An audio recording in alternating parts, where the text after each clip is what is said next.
এবারে ওর হাউডি বেড়া নিজে রাতে পিঠা বানাইছে যা মজা হইছে মনে করো ওর দেখা আমি খাইয়া লাইছি শ্বশুর বাজার আমি তো জীবনে কোনোদিন শুনি নাই কেউ পা দিয়ে পিঠা বানায় সে তো হাত দিয়ে পিঠা বানায় ফলে আবার আজগুবি কথা শুরু করতে একটা লাঠি দিয়ে কোমর পাশে দেখা দিমা হাম্মকটা আবার কথা কয় শ্বশুর বাজার কোমরে লাগতে পারলে কি দাঁত পড়ে নাকি পরে পরে ঝাঁকিতে পড়ে আবে দাঁত ছড়াই দিলে শ্বশুর বাজার পিঠা খাওয়া কেমনে উল্টাপাল্টা কথা শুরু করে তুই কিন্তু আরবি ভালো করি আরবি এলাকার মানুষ কিন্তু তোর নামে এমনিতেই উল্টাপাল্টা কথা কয় শ্বশুর বাজার আবার বলায় পিঠা কি দিয়ে বানায় গো পিঠা কি জান না পিঠা কি দিয়ে বানায় কি দিয়ে বানায়? পিঠা চাউলের গুঁড়ো দিয়ে বানায় ওহো,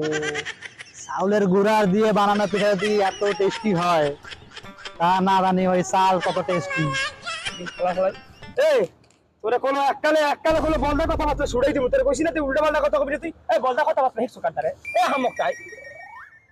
তোর বুদ্ধি হইবে কবে তোর বুদ্ধি হইবে কবে হামকটাই আর বুদ্ধি হয়ে কেমন আমার বাড়ির তখন কি চোর আসছিল নাকি বুদ্ধি লাগে তোর সুরের সম্পর্কটা কি